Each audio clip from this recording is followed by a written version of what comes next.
Kami-kami lang po. Hindi po maraming tao yung bumubuo. Which is halata naman kasi mukhang DIY, diba? Yes.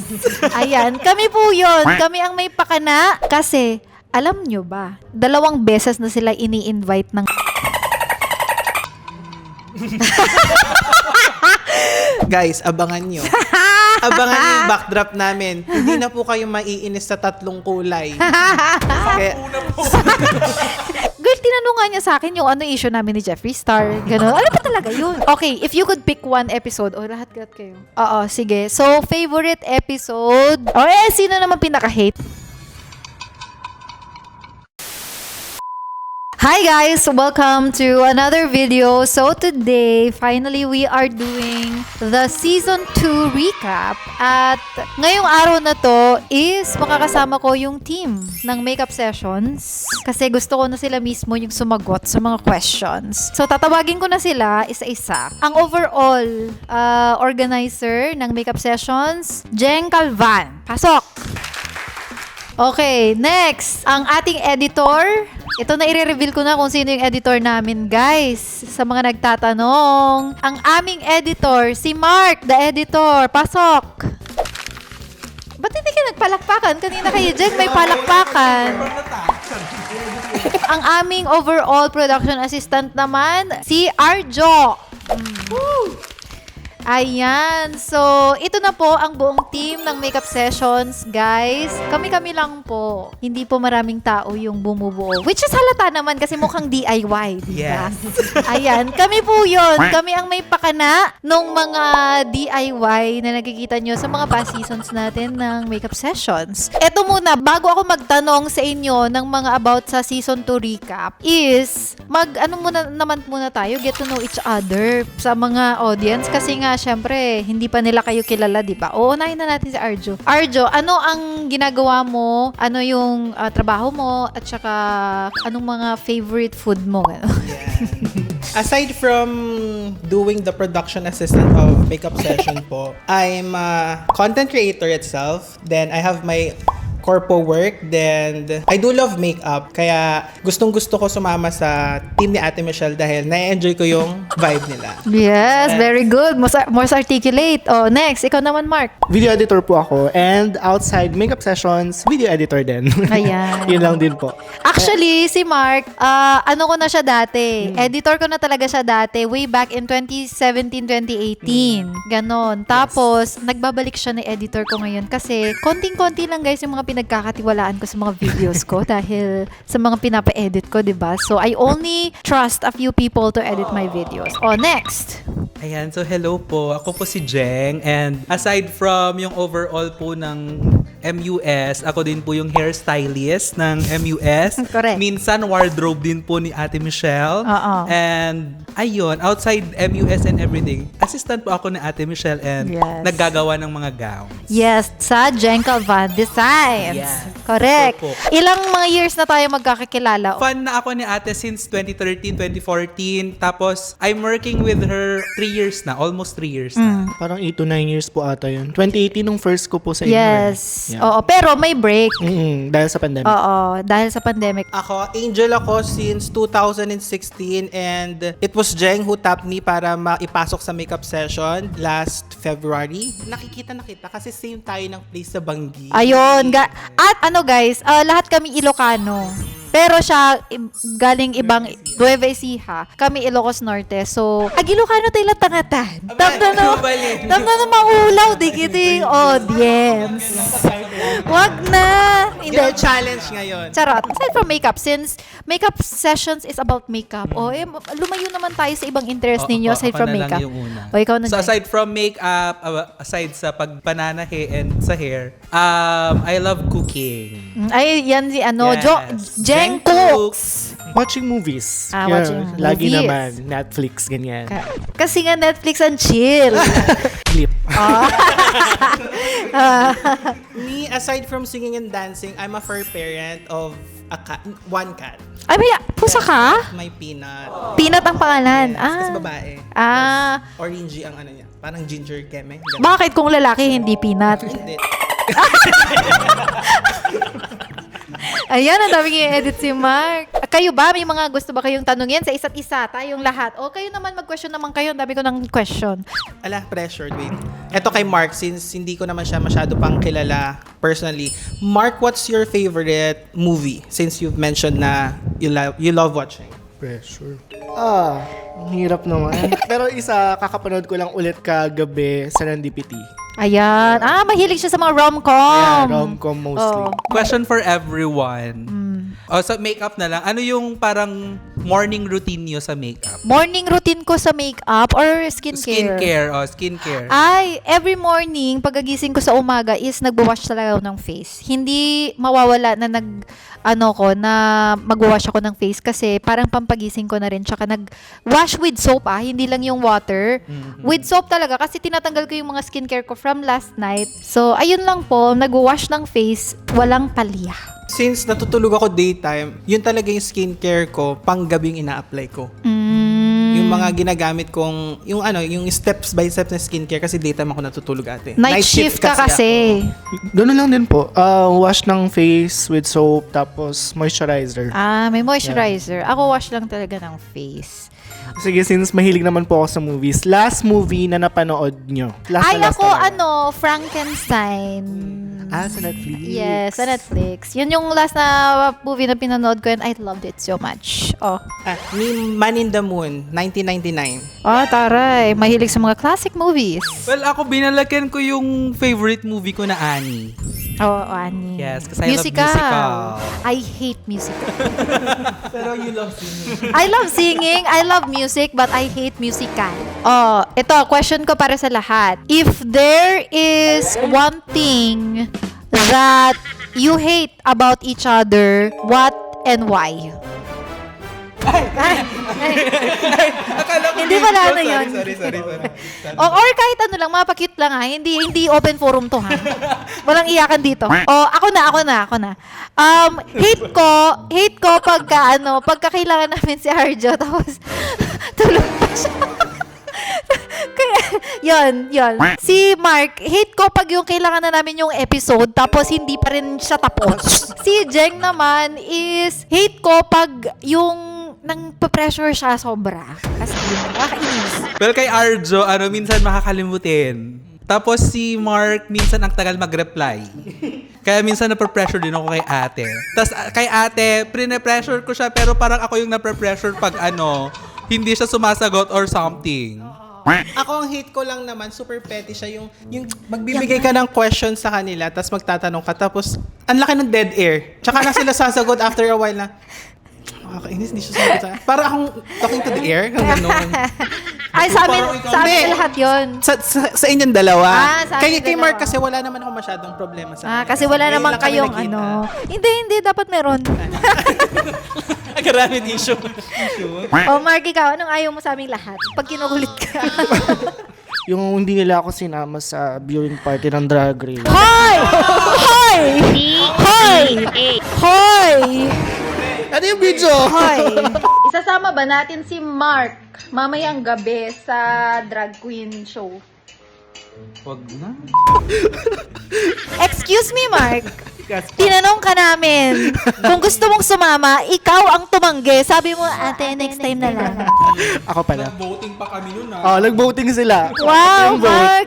Gusto mo pa kaming baliktarin, Okay na po kami dun sa Getting to Know. At ito, ang next naman na pag-uusapan nga natin ay ito na nga. Yung Season 2, nakatatapos lamang.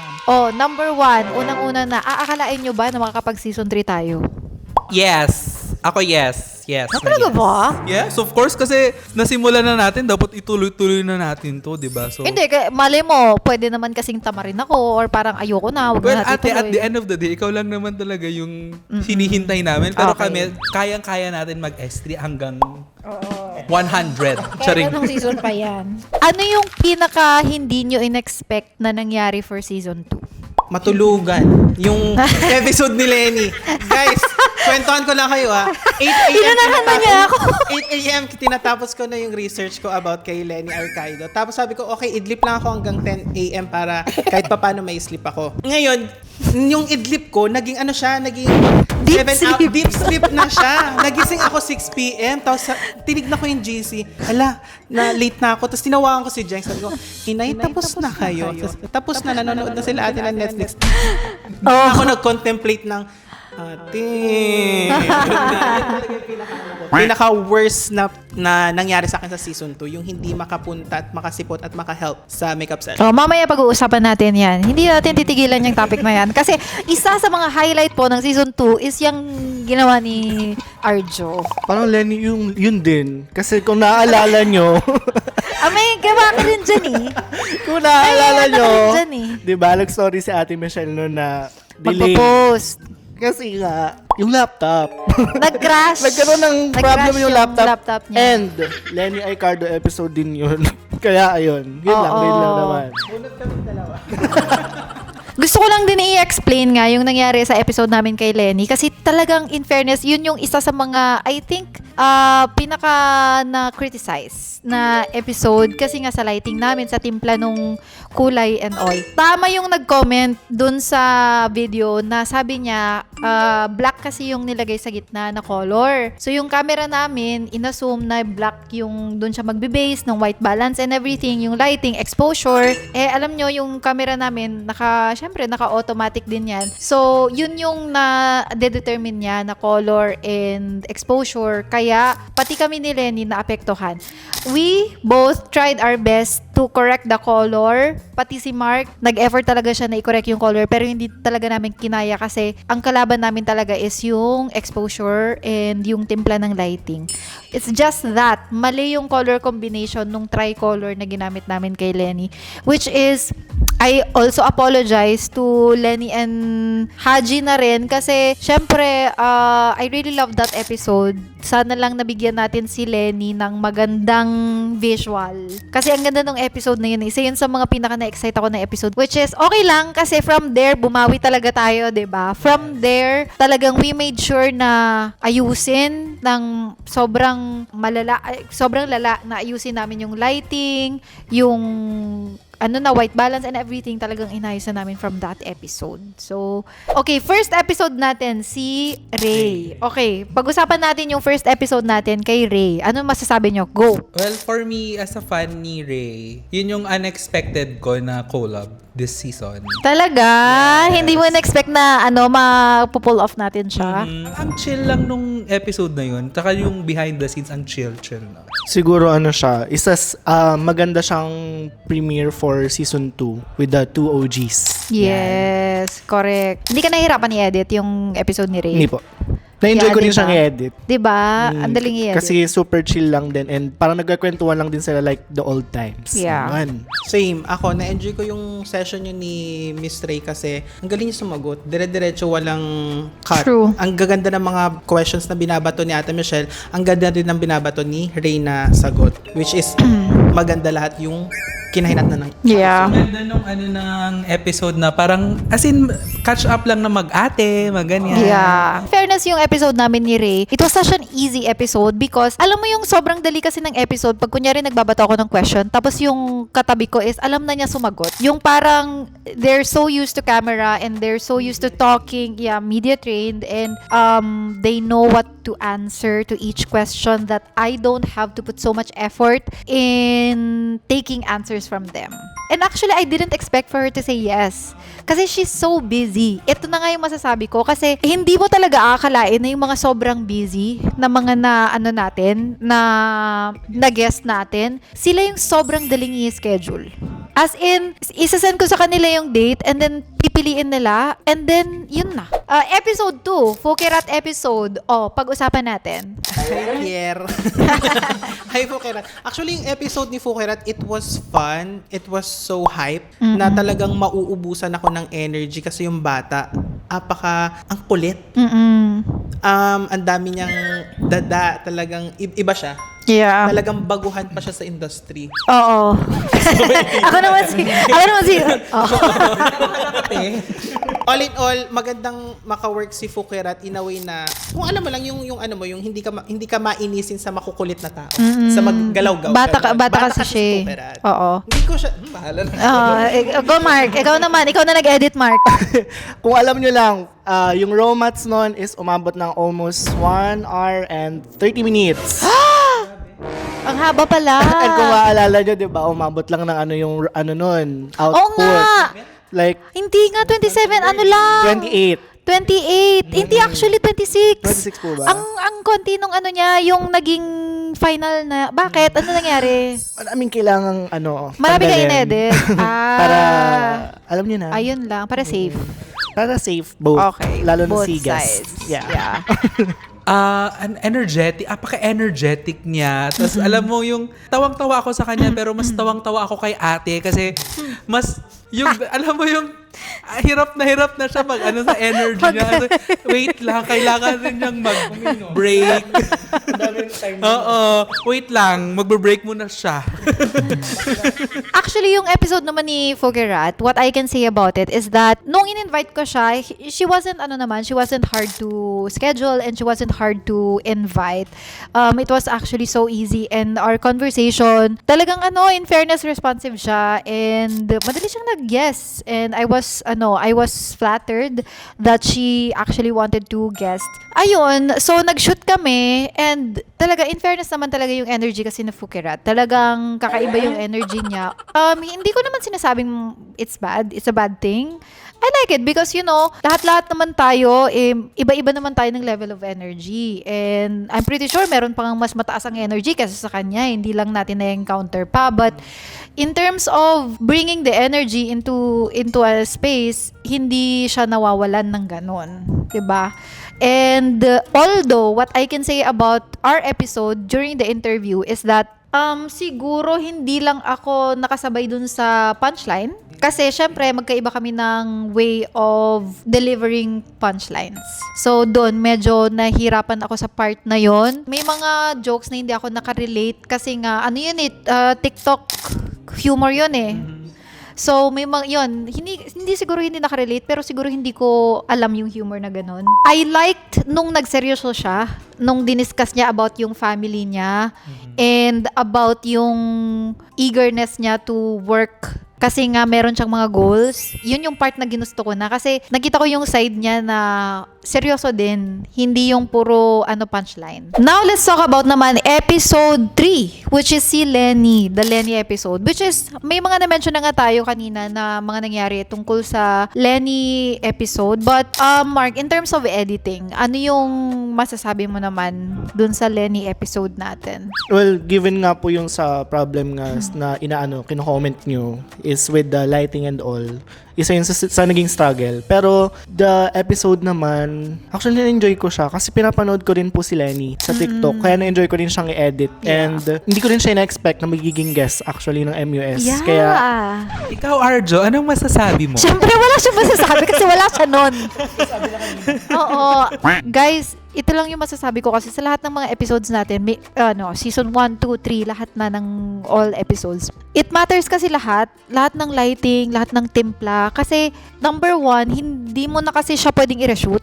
Yes. Yung guest mo, isang araw lang or isang oras or 2 oras lang yung i-dedicate niya sa'yo. So, because of the Lenny episode, doon namin natutunan na this is only a one-shot thing. I-perfect na yung dapat i-perfect kahit gaano kahirap. So, 4th episode, pag-usapan naman natin si Miss Nina CEO. Well, for me, I learn a lot sa episode na yon and watching it sa mismong shooting na napanood ko. Ang refreshing niya na mapanood siya ng live and also mapakinggan yung mga usapan. Sa episode namin kay Miss Nina, ang dami kong natutuhan na business thing. Kasi talagang kilala naman si Miss Nina talaga na she started from the scratch talaga. Kwinento niya lahat ng steps niya. Paano na nabuo ang Colorette, paano naging successful, naging 10 years ang Colorette. Talagang, basta marami akong natutuhan sa kanya kung paano talaga maging business owner. Oo, in Hindi ka terms lang- of business. In terms of business, hindi ka lang magpuput up ng isang business dahil may pera ka, dahil gusto mo, Tama. at dahil suportado ka ng pamilya mo. Dapat ikaw, kung gusto mo talaga na makatulong. So from the ground up, ganon.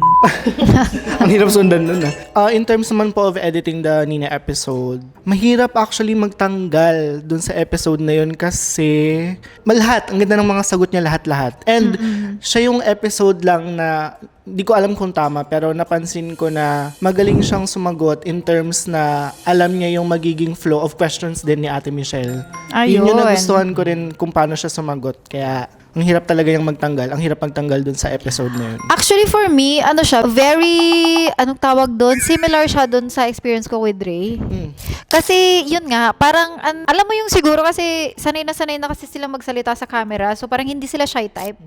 Yung every question, they explain it so well. They're very articulate. And hindi lang answer, but they give like life lesson to each of the questions. Parang ganun. Yung hindi lang sila sumasagot ng question, but meron silang parang kasamang experience tsaka life lesson in that question. So it really was so easy to interview and to have a conversation with Nina. Sometimes in an episode kasi minsan syempre may mga guest ako na either reserved, hindi nila masyadong talagang ina-out yung mga sinasagot nila sa mga questions na binabato ko sa kanila. Pero sila Ray, sila Nina, girl, they can go on and on and on in a question. Parang minsan nga ako na lang yung nag-next question eh. Kasi kung hindi ako mag-next question, baka abutin kami hanggang bukas.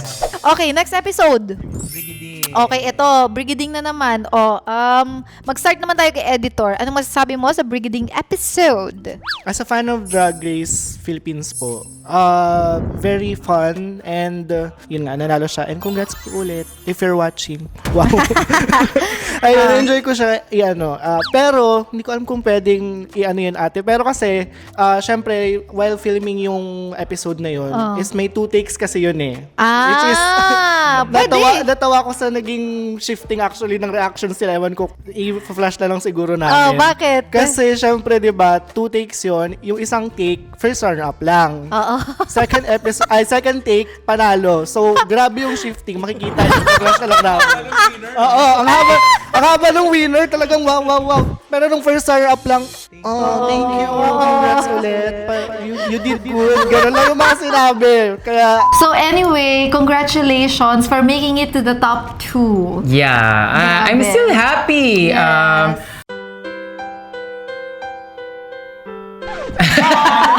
Malungkot pala na. Umiyak pala na. I mean, I'm still happy and grateful. And of course, I just wanna say na kahit top 2, winner pa rin. Winner! Oo naman. Winner na winner! grabe yung shifting. Oo nga, almost nakalimutan ko na nga yan na nag-2 takes nga pala kami. Kasi, guys, nung sinut namin yung episode namin with Brigading, to be honest, syempre hindi pa namin nun alam kung sino winner. And syempre siya din, hindi rin niya pwedeng i-reveal kung sino yung mga top 2, mga ganun. Wala eh. Kami sa makeup sessions, nangangapa kung ano. But, nag-take na lang kami ng 2 version nung result.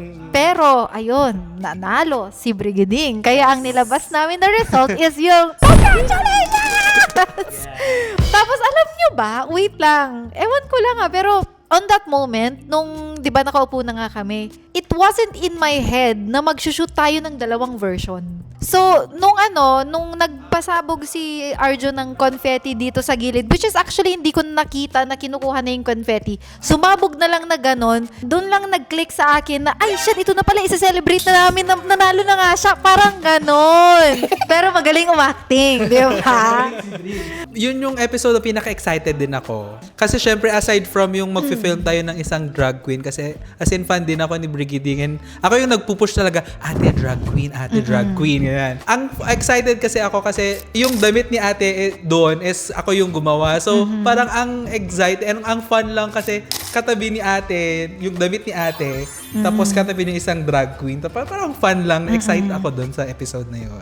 Ako personally, natuwa ako sa makeup session talaga. Parang na-proud ako na sino ba naman ang makeup session para makapag-invite ng Drag Race Slation Royal winner. So super swerte po natin ng Ate Michelle na siya ang kinuha natin. Yeah, And we got to celebrate it with her. I think it was a luck. Pure luck ng makeup sessions yan. Hindi kasi, hindi siya natin sinadya na parang, uy, i-guess natin si Brigiding kasi winner siya. Hindi. Kasi, pagpunta ni Brigiding sa episode na yun, pati rin naman siya, hindi rin niya alam na magiging winner pala siya. So, it was actually pure luck for makeup sessions na naging winner yung guest namin. I was actually super, napaiyak pa ako kasi nga, parang, we were praying for 2 weeks na sana manalo si Brigiding kasi nga, it would mean so much for makeup sessions to have a Drag Race winner in an episode. So, ayun na nga, pinakinggan naman po kami at nanalo nga si Brigiding! At wait lang, pa-extra ko lang dito sa Brigiding episode. Meron kasi ako na message na ng mga, na mga drag queen na sikat, yung mga sikat na drag queen. They don't open my messages. So, nung sinabi niya sa akin na ate si Brigiding, natatakot ako baka hindi rin niya i-open. Kaya I was, sure ka ba? Gumaganon ako kay Jeng. Talaga, ayoko sana. But, girl, nag-open siya agad. In-open niya agad. Nakita niya agad. Tapos, oh my God, na-manifest ko to. Gumanon siya agad. Marami din tayong magandang experience. Manifest both sides. Na-manifest both sides. The Brigiding episode. Okay, so for our 6th episode naman, kay Angelica Jane Yap, also known as Pastillas Girl. O, kwento. Ano masasabi nyo? Na starstruck ako. Ang ganda niya in person. Ring light, kumbaga. Ang puti. Maganda yung skin niya talaga. Yung skin talaga. Tapos hindi ko in-expect yung personality niya from Showtime Pastillas Girl to personal na ma-meet mo na ano pala siya, kalog siya. Kalog Ang siya. sarap niya kasama. Tapos, Actually, ako din. Hindi ko na-expect na super kalog pala si... grabe si- yung pagkakalog. Ang sarap niyang kainuman. Parang ganun no? Parang barkada kasi si Angelica. Yun, yung session na yun ate, hindi pressured kasi ang sarap niya kausap din. Actually. Ang dami niyang sharing na nakakatuwa lang. Well, na-shock din po ako na ganun siya kakalog. At the same time, parang sa pagkakaalala ko, parang sa episode ata niya, dun ko ata sinimulan na parang nakikipag-interact ako sa editing. Oo. Kaya pala sabi ng mga viewers natin, laro yung editor nyo. Kasi parang maano si ang Pastillas Girl na, i-edit mo to Tapos naisip ko, sabi ko, wala akong magawa nung nag-edit ako. Sabi ko, paano bang timpla gagawin ko dito? Tapos naggaganon siya, sabi ko, sige, laro tayo. Kaya, nilaro ko tuloy. Kaya, Laro yun, siya. nag-start. Feel good siya na Yes. episode na as in from start to ending nakasmile ka lang, tatawa ka. Ayun, tapos kalog siya, fun siya, pero alam mo yung kalmado pa rin siya, composed pa rin siya, parang gano'n. Kasi yan si Angelica kasi babaeng bakla. Yes. Oo, babaeng bakla kasi siya. But to be honest with you, sa lahat ng episode natin for season 2, sa kanya talagang yung humor niya talaga bumenta sa akin. Of course, iba-iba naman tayo ng klase ng humor na natatawa talaga. Pero yung humor niya talaga, gumaganon siya. Tawa talaga. Tapos nag-text siya sa akin, sabi niya sa akin, tawang-tawa daw si Flo G. Kasi pinanood nila yung episode, tawang-tawa daw si Flo G. Tapos ako din nung first na panood ni editor sa akin, nung finished product. Girl, in fairness, tawa ako the whole time. Tapos, may extra pa kasi yung ending niya, nandun yung may, alam mo, dapat hindi ka naglalagay sa ending. Dapat yung mga yun nilalagay mo sa unahan. Kasi, minsan, diba, baka hindi na napapanood ng mga viewers natin. Up until dun sa ending, may mga Hindi pa-extra maganda nga dun. may pa-extra sa ending para talagang Oo. panoorin nila ng buo. Next episode. Samber. Comment. Eto na, congrats. Yes, congratulations. Ay, girl, nakapag-manifest siya ng baby sa Alam mo, makeup sessions. doon ko na na pagdanto na grabe yung manifestation sa MUS. Yeah. 'Di ba? Parang sa season 2, yung mga nag-manifest as in bonggang-bongga yung mga Si Brigiding, winner. Samber. Sana magka-baby. Ayan, Ayan na nga, pregnant na. Queenly talaga siya. Very queenly siya talaga in her answers and articulate siya sumagot. and Malamang, beauty everything. queen yun. Yes, and alam mo yung yung mga answers niya is very heartfelt also. Yeah. In terms of editing, mahaba siya sumagot. Isa sa mga guests na sobrang habang sumagot. Yeah. Pero hindi naman mahabang sumagot lang na walang sense. Pero grabe siyang sumagot. May laman lahat kasi mga sinasabi. Parang laging sumasagot sa Q&A ng beauty pageant. Ganun yung sagot niya. Kaya marami din ako natutunan with Correct. her answers. Me as a fan of Samantha Bernardo and pageantry itself, nilook forward ko talaga yung episode na to kasi hindi ko siya tinulugan, dear. Gising ako nun. Dapat makapunta ako kay Samantha kasi True. makikita ko yung Samantha ano ginawa iconic talaga niya. Samantha niya. Sabi ko, Samantha Bernardo. Kaya talagang super happy ako na naging guest siya sa MUS ate kasi you know, as a fan, na-benefit din ako. True. Sa Tama side ko. naman. And siya ang pinakauna nating beauty queen. Yes. Tama? Malay Yes. mo, masundan. Oo, yun nga. At for sure naman, masusundan pa naman yan ng mga marami pang mga beauty queens. I-manifest natin na sana makapag-guest tayo ng mga more beauty queens, di ba? So with me naman, with the December episode, number 1, again, of course, it was so easy to talk to her because yun nga, syempre, alam na niya yung paano sumagot. It wasn't so difficult to get answers from her, ganon. And lahat-lahat actually nung mga nakalista ko ng mga questions sa kanya, girl, na-discuss namin lahat at nasagot niya lahat. Kaya nga ang haba nung naging turnout nung video. For me, it was really just super easy with Sam. Ito na, next episode, Sesa Ball. O, kayo, anong chika nyo naman kay Sesa? Who man da? Honestly, siya yung pinakamahirap i-edit. Pero hindi sa terms dun sa mismong episode. Kasi kung mapapansin nyo, sa lahat ng episode, di ba, may fina-flash na pictures, ganyan. Sa kanya wala akong mahanap na pictures. I mean, pictures na luma Kasi puro recent lang. Binura niya lahat ng mga Yun lumang nga eh. picture. Oo, kaya pinakadulo ng socials niya. Sabi ko, walang si Bakula. So, Eh di ano recent pala nun? na, sabi ko. Handang-handa. Pinaghandaan niya. Aside from Sesabol na naging guest natin, yung yung personality niya talaga, ibang-iba rin. Hindi siya ganun, yung super fan niya sa TikTok, sa ibang platforms niya. Pero may soft side siya about sa family talaga. Yes. Yung family talaga, dun siya nagiging malambot. Yun yung weakness and strength niya. Yeah. And aside from that, kasama niya si QD. That time, yes, nung nag-shoot kami. Super supportive ni QD as a friend. Talagang Yeah. sinasamahan niya. Doon ko nakilala yung mas genuine na Sesabol. Yung hindi lang sa social media. Kasi parang behind the camera, behind the scenes. As in, super chill lang siya. Hindi siya masyadong... Yung nakikita sa social media na ganito, bakla-baklava, ganyan. Energy. Oo, ganyan. Tsaka siya, nako-conscious sa pag naka-on yung camera, di ba? Ay, yun tama. Yun yung hindi ko siya ina-actionan. Parang play ko na lang, hinahayaan ko na lang sila. True. Chumika kasi mas siya. Nako-conscious siya pag yung nakikita niya na 3, 2, 1, action, mga ganun. Ay, oo nga, naalala ko yan. Tama. Siya Kaya ginaganon ko na lang. True. Tapos ginaganon ko. For Sesa Ball naman na episode, it was a fun episode kasi may mga ginawa kaming nag-acting pa kami. Nag-acting kami, tapos kung ano-anong mga joke time yung mga ginawa namin. And I'm so happy kasi hinatid siya ni QD. So it was, parang, alam mo yung, kasi I'm pretty sure kasi si Sesa Ball, parang hindi pa siya sanay sa mga ganito. So the fact that sinamahan siya ni QD on that shoot day Isang was manager nila. also rin sa amin, okay din sa amin kasi at least hindi siya mag-isa dyan, diba? That could make it a little bit awkward. So at least nandyan si QD and some of their friends that made the shoot, the vibe of the shoot really, parang chill. Fun and light. And fun. Actually, I like that episode also kasi in fairness siya talaga. May mga talaga siya, may mga punchline din talaga siya na very unique. Oo. Very Latina, sobrang Latina. At parang yan din yata yung sobrang pakak ng makeup ko sa na yan. Talaga super Ang straight. in-achieve nyo talaga is Latina So, look. Latina nga. Which is, sorry guys, kasi syempre yung mga episode namin na pushback na, hindi naman na uso ang sobrang Latina look ngayon. Pero okay lang yan. Kasi marami ring nagre-request kay Sesa Ball. Yes. Okay, ito na ang ating finale episode, which is si Camille. Ang refreshing niya panoorin kasi parang ang tagal nang hindi ko nakikita or napapanood si Miss Camille sa YouTube or hindi ko nadadaanan sa YouTube. So, Tsaka hindi siya masyadong nag-guest sa mga parang talk show, mga collaborations lately. So, ang refreshing na nakita siya sa MUS.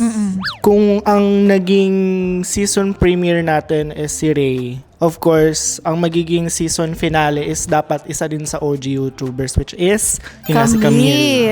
Kaya yung tama nga yung sinabi ni Ate Jeng na super refreshing nga na makita ulit siya on the big screen and on the big screen, sinihan. TV? Mark TV? Sa YouTube ulit. And yun nga, together with Ate Michelle sa MUS. Yeah. Kaya very fun episode. Yung episode ni Ate Camille, super light lang. Kasi ang tahimik niya. Ang Super! Tapos yung makeup beer. Si Ate Michelle, ang daming ginagawa, inaano. Siya parang, tapos na, tatlong product. Oo. Tapos na si Ate Camille. Tapos, ang ginagawa True. na lang niya, gano'ng kwento-kwento lang siya para lang True. Kasi ano lang kasi, gandang pulbo at lip tint. When we were brainstorming season 2, isa na siya sa talagang target ko na gusto kong i-guest.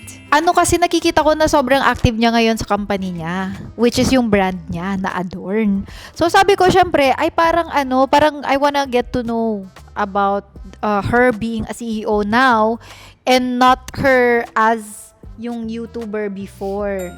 And of course, syempre, marami din akong tinanong kay Camille na talagang interested ako to know personally. Hindi lang as an interviewer, but me as a friend and as someone who knows them way back then pa. And nagkakwentuhan nga kami behind the scenes dun sa magjowa, si Jay Sam tsaka si Camille. And na-mention nila sa akin na sa akin pa lang sila nag-oo magpa-interview. Which is islay. 'Di ba? Sobrang islay yan for makeup sessions. Kasi, alam nyo ba, 2 beses na sila ini-invite ng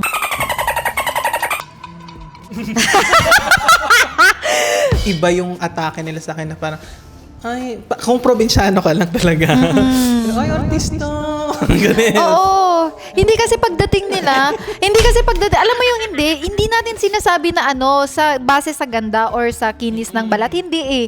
Yung alam mo yung pagdadating na parang, or siguro kasi magjowa yung dumating. Compared pag mag-isa lang siya. Oo. Or dahil siguro pinapanood na natin sila ng sobrang tagal. Ewan ko, pero yung malakas yung dating.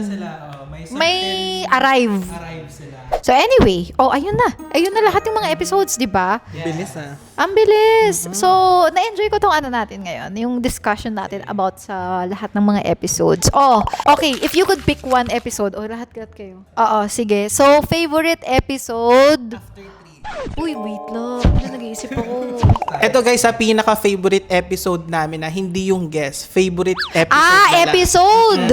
Pero hindi yung guest.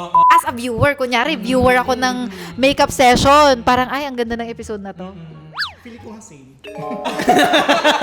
Wait lang, parang nagdadalawang isip na ako. Wag na kasi tayo magsabay-sabay para intense. Try lang natin. Try lang natin. Okay, after 3. 1, 2, 3. Angelica! Ikaw ang ikaw na iba? Bakit ano ba tayong lahat? Angelica! Angelica rin sa akin! Ako Brigading. Because, Kasi fan talaga ako ng Drag Race. Isa rin siya sa nilulook up ko na drag queen. Sa season 2 siya yung pinaka na-enjoy kong i-edit. Kasi at the same time, as a viewer din, kasi nakakatuwa siyang panoorin. ay, tama. Natuwa naman ako kay Angelica Yap kasi dinala niya yung mga kapatid niya.